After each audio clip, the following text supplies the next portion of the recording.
Assalamualaikum warahmatullahi wabarakatuh. Selamat malam Jumat insan muda. Bagaimana kabar kamu malam hari ini? Tentunya baik-baik saja, bukan? Adakah hal aneh atau yang tidak biasa yang kamu alami selama seminggu kemarin? Jangan segan berbagi cerita dengan kami insan muda, karena kami akan dengan senang hati menyambut kamu untuk bertemu dengan kami insan muda. Setelah minggu kemarin kita mendengar testimoni orang-orang yang pernah mengalami kejadian seram di pintu kereta Guru Minda, malam ini akan ada dua orang yang berbagi pengalaman seramnya tentang sebuah jalan yang menghubungkan Jalan Ciwaruga dengan Desa Lembur Tengah, di mana di sebelah kiri dan kanannya adalah kebun dan jurang. Selain itu, di jalan ini juga terdapat beberapa kuburan tersembunyi. Konon, di jalan itu banyak sekali sosok kuntilanak sering memperlihatkan diri. Cerita yang berkembang pun insan muda, di daerah itu merupakan tempat pembuangan para makhluk halus. Ada sebuah mitos yang dipercaya oleh penduduk setempat. Mereka mengatakan, jangan pernah melewati jalan itu jika hari sudah gelap, dan lebih baik memaksakan diri lewat jalan pintas yang lebih terjal. Tapi insan muda, jalan pintas yang tadi disebutkan memiliki rintangan yang lebih berat dan tidak bisa semua kendaraan melewatinya. Insan muda, adakah di antara kamu yang tahu dan pernah melewati jalan ini? Apabila belum, mari kita sama-sama dengarkan kesaksian mereka.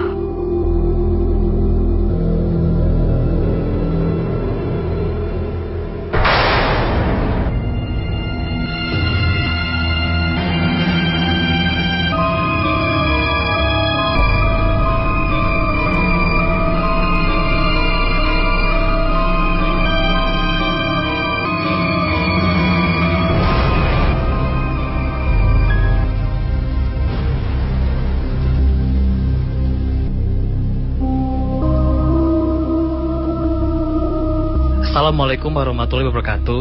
Malam insan muda, nama saya Panji. Saya mau cerita tentang kejadian seram di Jalan Ciwaruga, Lembur Tengah itu. Saya menyebutnya Jalan Kunti, soalnya katanya banyak kuntilanak di sana. Mungkin banyak banget yang pernah ngalamin kejadian kayak yang saya alamin. Tapi buat saya, ini bakal jadi trauma seumur hidup. Dulu, waktu saya masih SMA, sekitar 2 tahun yang lalu, saya pernah pulang malam dari sekolah, sekitar jam 9 malam lah, ke rumah saya yang di Kompleks Sariwangi.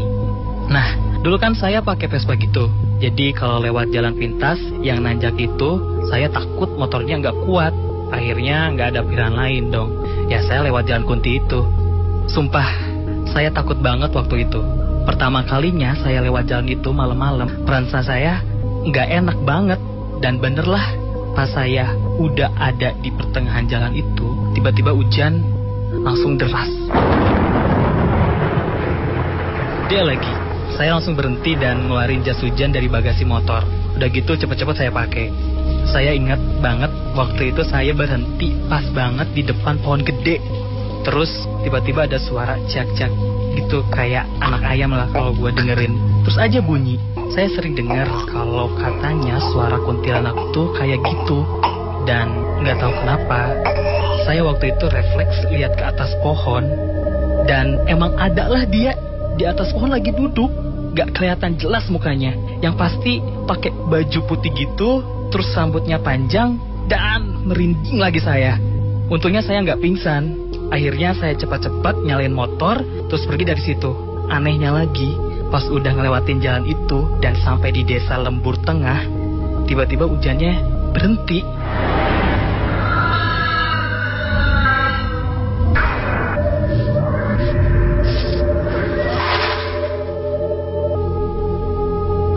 Insan muda, kenalin, nama gue Rahma. Gue kuliah di Politeknik Negeri yang letaknya di daerah Ciwaruga situ. Dan rumah gue di Cihanjuang, Cimahi. Gue pernah ngalamin kejadian serem di jalan itu loh. Tapi jujur ya, gue malah sampai sekarang jadi penasaran banget sama kisah di balik jalan itu. Kenapa sih sampai kuat banget ya suasana mistisnya?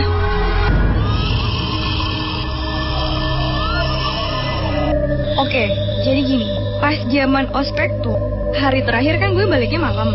Jadi gue minta jemput bokap gue dong. Dan karena waktu itu dingin banget, plus gue gak enak badan, jadi gue minta dijemputnya pakai mobil. Untung aja bokap gue mau.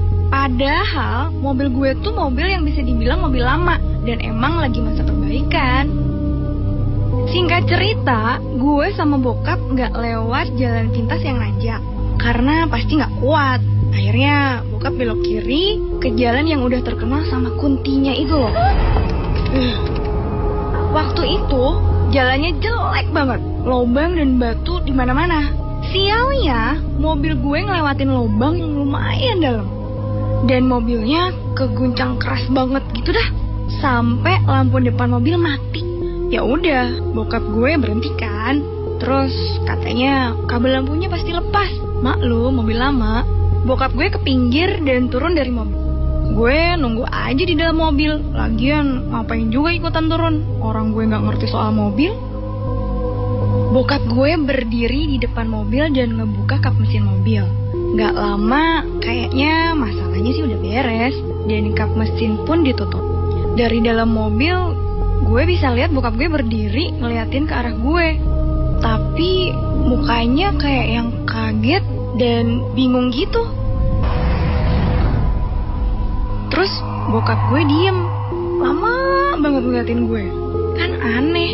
Terus tiba-tiba dia masuk lagi ke mobil dan nyalain mesin. Terus langsung ngebut. Gue tanya bokap gue, kenapa sih aneh gitu?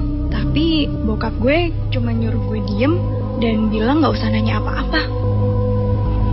Nah, pas nyampe di rumah, gue baru tahu kalau ternyata pas lagi benerin kabel lampu tadi, bokap gue ngeliat di kursi penumpang tuh bukan gue, tapi cewek gitu, pakai baju putih, rambutnya kusut, dan mukanya pucet banget.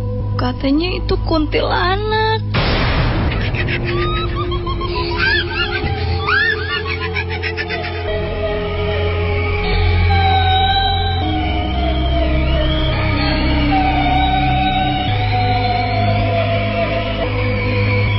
Nah, insan muda, baru saja kamu mendengarkan dua pengakuan dari dua orang insan muda yang mempunyai pengalaman ketika mereka melewati jalan terusan Ciwaruga, Lembur Tengah, yang sering juga disebut oleh warga sekitar sebagai Jalan Kunti.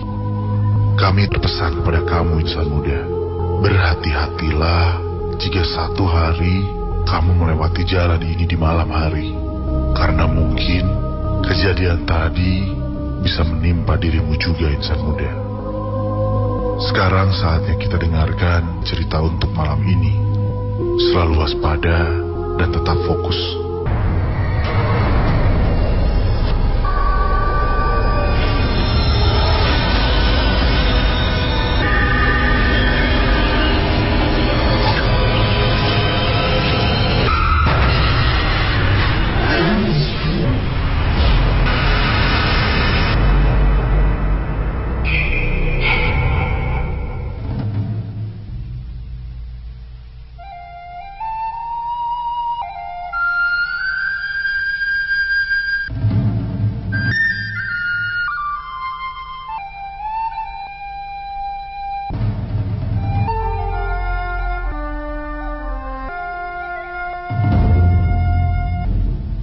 Mataku mulai mengantuk dan badanku mulai lelah.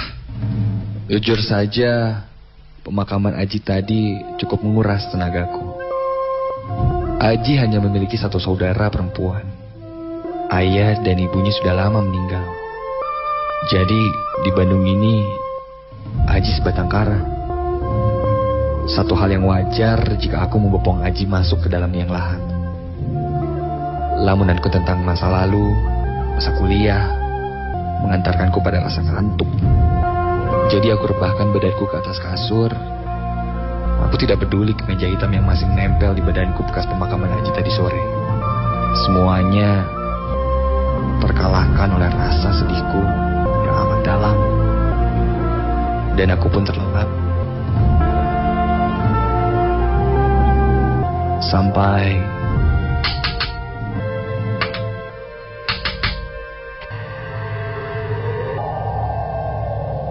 suara ketukan kaca membuatku terbangun. Aku pun hanya mendongakkan kepala, mencoba untuk mengetahui kejelasan dari suara ketukan di kaca yang tadi aku dengar dari jendelaku. Dan badanku setengah mengangkat. Lalu sesuatu seperti terjatuh di belakangku. Spontan aku menengok ke arah belakang dan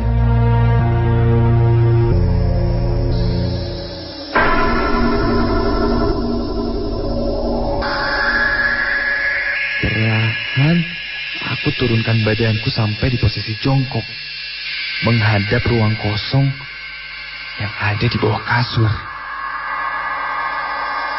Lalu,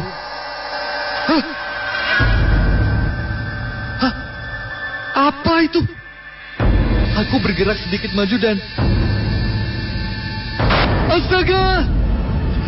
Ya Tuhan, apa yang kulihat ini nyata. Aku melihat sesuatu yang terbungkus dan terikat di sisi atas dan sisi bawah. Bungkus kain putih yang kumal. Lalu, ya Tuhan, itu kan, aku tahu itu. Bisa aku rasakan denyut jantungku semakin lama semakin cepat. Keringat dinginku bercucuran dan seperti tersengat arus listrik. Sampai pada titik aku bisa merasakan badanku sangat lemas. Dan aku tidak bisa berdiri lagi. Aku hanya diam dan berjongkok. Lalu menutup mataku.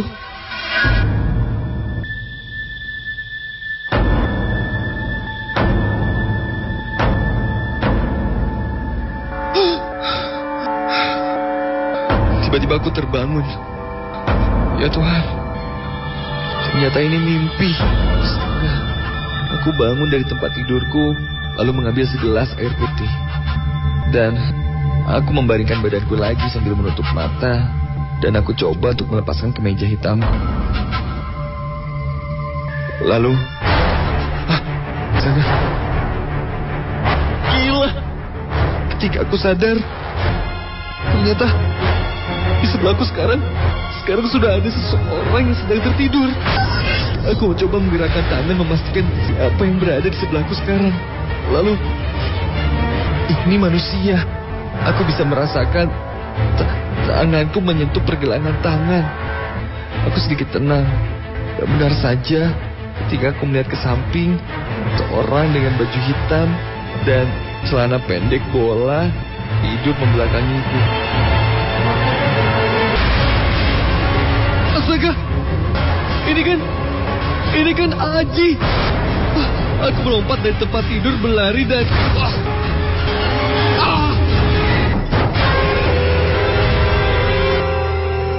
aku tidak sadar apa-apa lagi.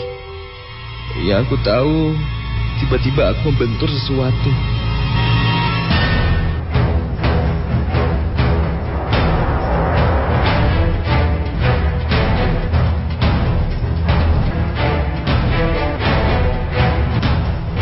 Keesokan paginya, aku terbangun. Matahari yang menembus kaca kamarku membuatku sedikit menyipitkan mata. Dengan lunglai aku berjalan ke meja makan. Terlihat ayah, ibu dan abangku sedang menyantap sarapan pagi. Telur omelet dan nasi goreng.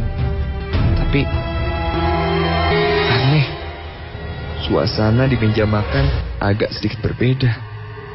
Semuanya hening. Biasanya ibu selalu punya cerita meja makan. Tapi kali ini ibu tampak diam dan aku serasa diperhatikan oleh seseorang. Lalu tiba-tiba, Den, tadi ada orang yang nyari Aden. Katanya teman Aden. Cuman pas Bibi nyari Aden ke atas dan Bibi balik lagi, orangnya udah nggak ada. Katanya sih mau ngasih barang, dan dia cuma ninggalin ini. Hah? Arloji? Kok bisa? Aku memutar otakku, memflashback semua kejadian yang berhubungan dengan Arloji itu. Lalu aku baru menyadari kalau kemarin ketika pemakaman Aji, saat aku membopong jenazah Aji ke dalam tanah, aku melepaskan arlojiku dan meletakkan begitu saja di atas batu nisan Aji. Jangan-jangan tadi malam maksud mimpiku adalah ini arloji yang tertinggal saat pemakaman Aji. Keluarga aku dan aku saling memandang, dan aku yakin mereka semua tahu apa yang terjadi. Lalu beberapa menit kemudian, Doni, gimana kabarnya kamu? Bulan depan aku baru balik ke Indonesia. Oh iya, kemarin malam gue bebeman sama si Aji. Katanya dia lagi nginep di rumah kamu. Ih, sumpah, kangen banget sama kalian. Si Aji barusan BBM gue. Katanya lagi sarapan bareng sama lo ya?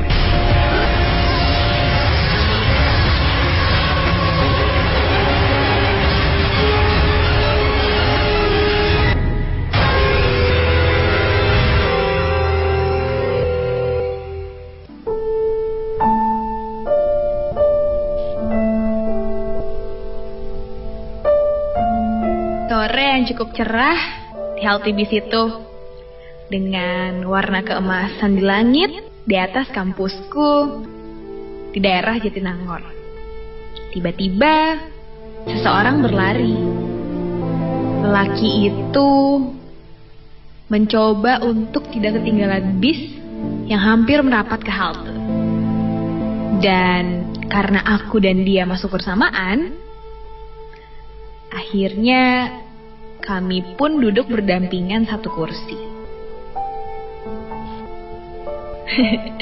Dan itu adalah flashback ketika aku pertama kali bertemu dengan Reno. Sejak dari situ, kami sering satu bis. Dan tak terasa, hari ini kami merayakan hari jadian kita yang memasuki bulan ke-13.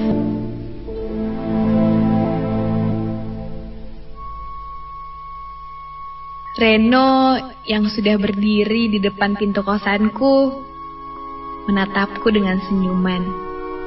Tangannya sepertinya menyembunyikan sesuatu. Dia menghampiriku dan mengecup keningku. Dia memberikan sebuah liontin dengan bentuk ukiran namaku, Risa. Aku senang sekali. Sampai akhirnya Reno pamit untuk pulang, dan mobil Reno pun perlahan-lahan menghilang, seperti tertelan sebuah ujung jalan. Aku kembali ke kamar dan membuka hadiah dari Reno. Tanpa terasa, bayangan bibirku menyunggingkan senyuman saat aku memakaikan kalung dengan liontin pemberian Reno di depan cermin. Lalu, astaga, kok kacanya tiba-tiba pecah? Apa ini sebuah firasat? Enggak mungkin. Aku langsung menelepon Reno dan memastikan itu bukan apa-apa. Alhamdulillah, ternyata Reno sudah sampai rumah. Lalu, kenapa ya kaca ini tiba-tiba pecah? Aku memunguti satu persatu serpihan kaca cermin yang berserakan di lantai. Dan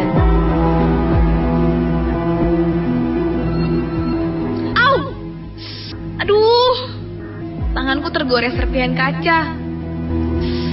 Aduh. Aku segera berlari ke kamar mandi. Ketika aku membuka kamar mandi,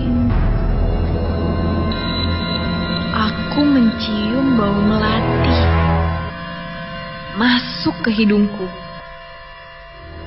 Dan aku mencoba berpikir kalau itu mungkin bau aromaterapi yang aku pasang pagi tadi.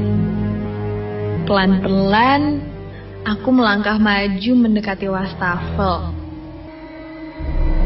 Aku mencoba mengemut jariku untuk menghentikan pendarahan.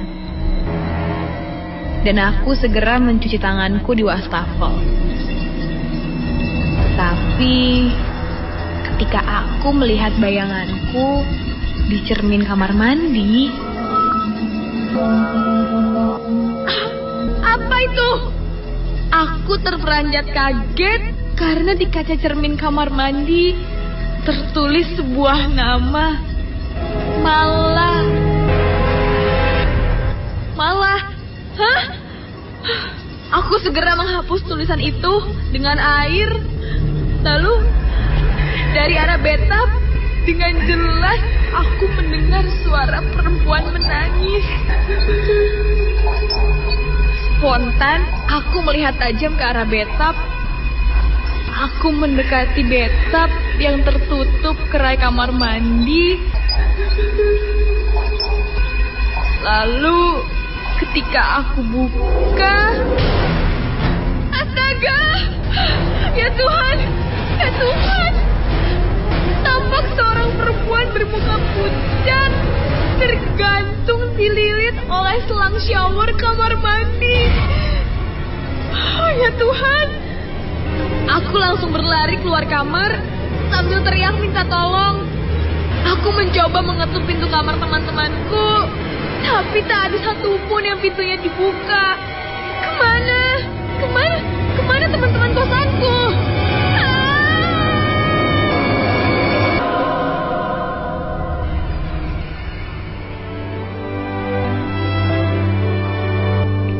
Ternyata aku bermimpi. Aku melihat Reno masih tertidur di sampingku, memeluk guling membelakangiku. TV menyala, dan aku bangkit, lalu mengambil air minum. Dan Reno pun terbangun. Dan dia bertanya, "Kamu itu mimpin dia lagi ya? Makanya, aku kan udah bilang, kamu lupain rasa bersalah kamu ya. Lagian malah kan sudah gak ada. Ya, aku tahu emang dia sahabat kamu, dan dia juga mantan aku. Tapi kan dia udah pergi sayang. Kita ikhlasin ya. Dan lagian semua itu udah kecelakaan. Semua itu gak kita harapin. Dan semua itu sudah diatur sama Tuhan." Reno mencoba menenangkanku. Dan astaga! Kacanya!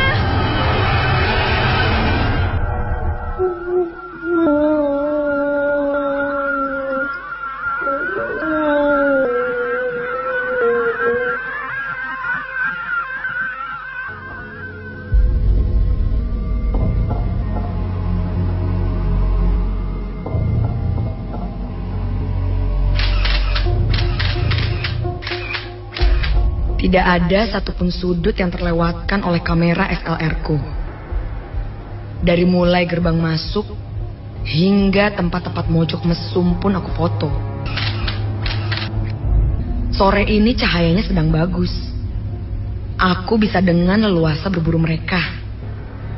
Berburu penampakan makhluk gaib.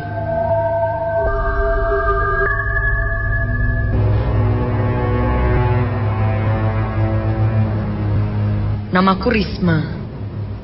Aku seorang fotografer. Hampir setiap hari dalam hidupku, aku habiskan bersama kameraku. Sore ini, kampus sepi. Karena memang sedang libur setelah UAS.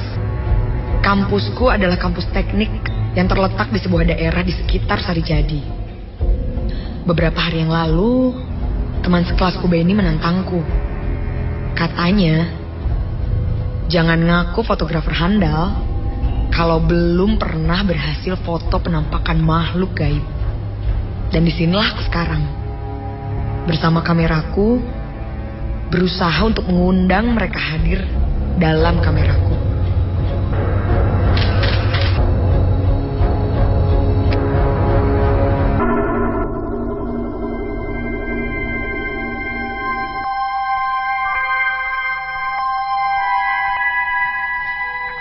Malamnya, sekitar jam 7, aku sudah berada di kamarku. Tidak sabar untuk melihat hasil foto-foto tadi di kampus. Aku segera mengeluarkan kameraku dari tasnya dan langsung melihat-lihat hasilnya. Aku perhatikan foto itu satu-satu. Semuanya nampak normal. Tidak ada sesuatu yang aneh yang tertangkap kamera. Wah, masa sih? Dari sekitar 1000 foto, tidak ada satupun yang berhasil. Aku segera menyalakan laptop untuk memindahkan foto-foto di kameraku. Siapa tahu, di laptop, aku bisa melihat foto-foto itu dengan lebih jelas dan lebih detail.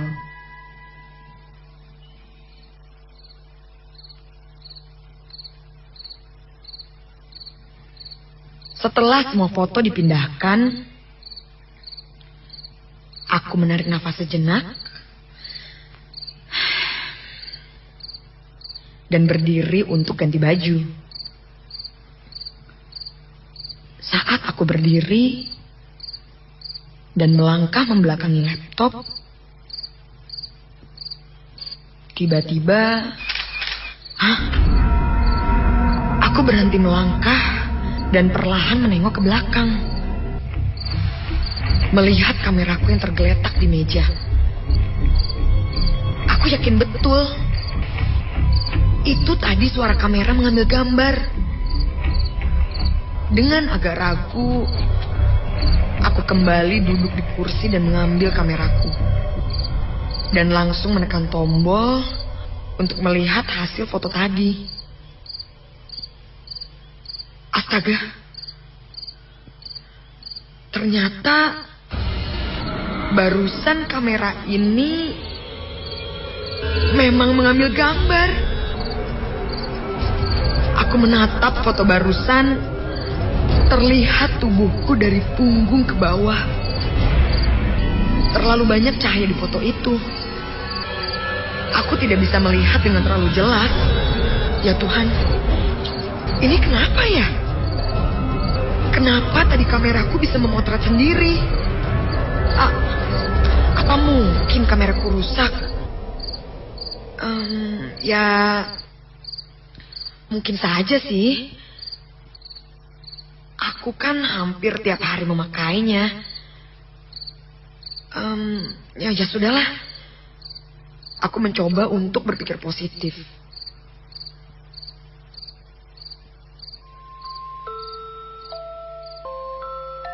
Akhirnya aku tidak jadi mengganti baju dan langsung melihat hasil foto-foto tadi sore di laptopku.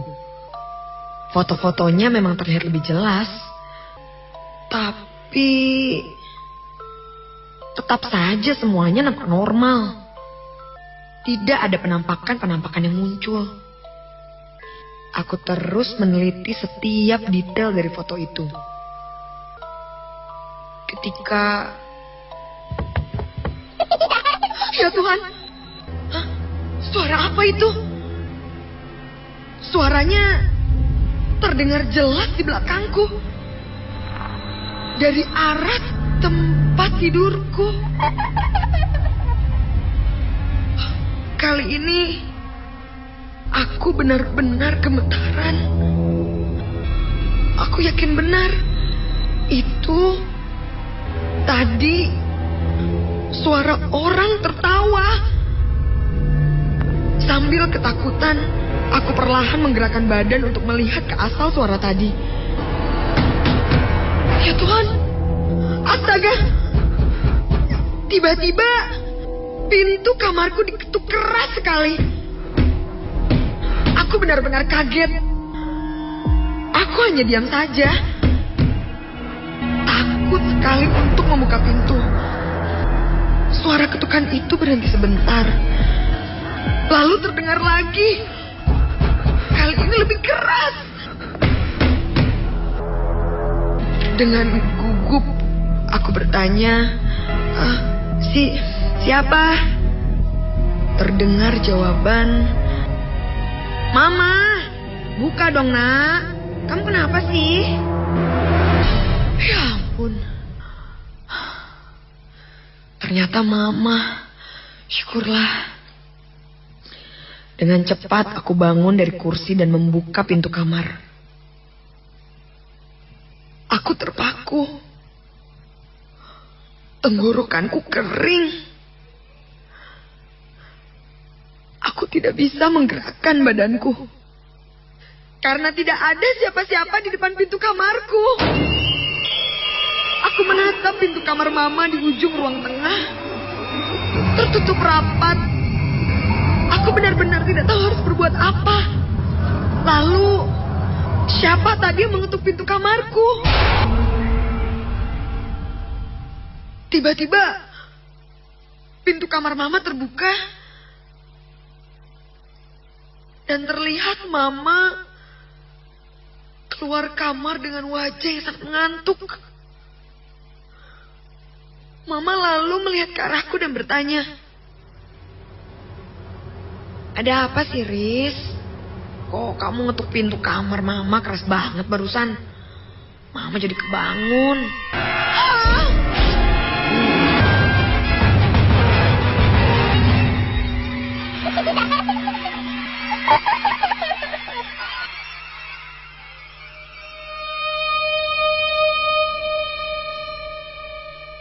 Malam itu, akhirnya aku tidur dengan Mama di kamarku.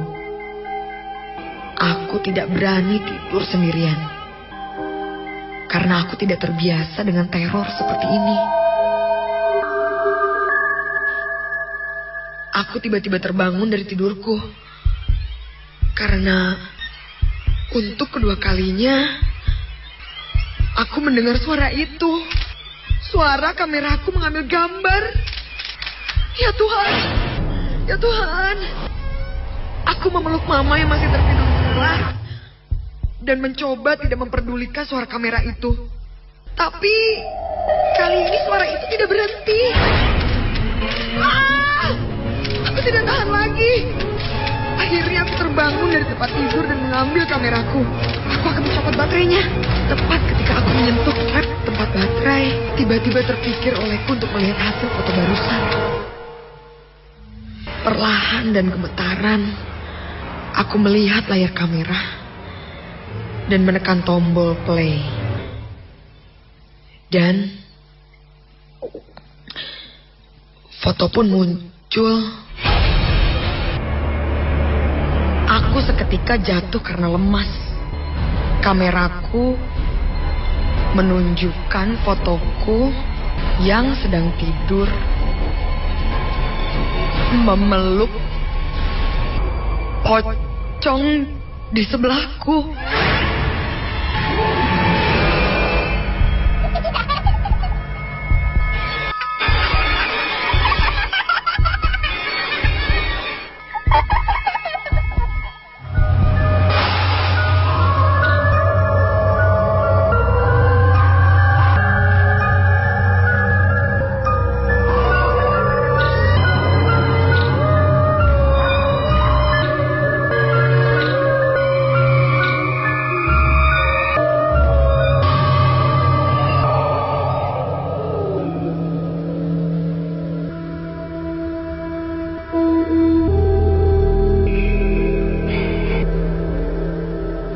Cerita. Iya, dua cerita sudah sama-sama kita dengarkan insan muda. Sekarang semuanya kembali pada diri kita masing-masing. Apakah kita akan terus membiarkan diri kita takut dan kalah oleh hal-hal gaib, atau kita akan melawan rasa takut dan mempertebal keimanan kita pada Tuhan? Sekarang kami pamit undur diri. Kita bertemu lagi di malam Jumat berikutnya.